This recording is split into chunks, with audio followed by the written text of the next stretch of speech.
আসসালামু আলাইকুম everyone, this is our new blog. আপনাদের সবাইকে স্বাগত মইন ব্লগসে। আজকের ভিডিওটা হচ্ছে আমরা গ্রামের প্রাকৃতিক সৌন্দর্য নিয়ে করব। আমরা এখন আছি একটি গ্রামের ধান খেতে, যেখানে গ্রামের মানুষজন ধান চাষাবাদ করে থাকেন। দেখেন এই বিশাল জায়গা জুড়ে হচ্ছে যে শুধু ধান ক্ষেত, যেখানে গ্রামের মানুষজন ধানই চাষাবাদ করে থাকেন। এই দেখেন, এই ধানগুলোতে মাত্র ধানের মুকুল আসতে শুরু করেছে। দেন এগুলো থেকে ধান হবে, কৃষকরা এগুলো বাসায় নিয়ে যাবে।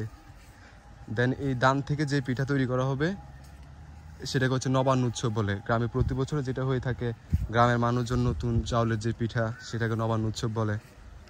এটা গ্রামের একটা ঐতিহ্য, প্রতিটা গ্রামে এটা হয়, নতুন ধানের পিঠা। এই তো বিশাল এই জায়গা জুড়ে শুধু ধান ক্ষেত আর ধান ক্ষেত।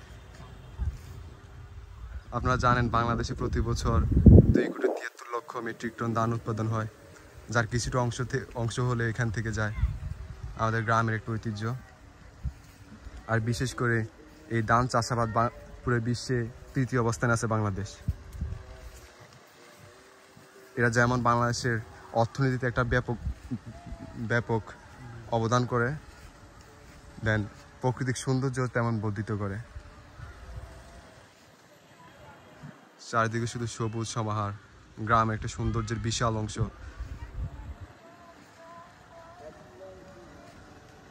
এই হচ্ছে পানির লাইন, যেখান থেকে হচ্ছে যে এই লাইনগুলো দিয়ে প্রতিটা জমিতে পানি যায়।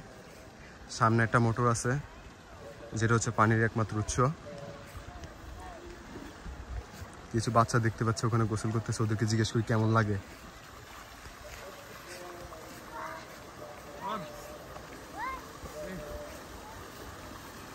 এখন সামার সিজন তো, তাই হচ্ছে সবাই এই ঠান্ডা পানিতে গোসল করে। জিজ্ঞেস করি যে কেমন লাগে এখানে গোসল করতে। এই, তুমি কি এখানে রেগুলার গোসল করো?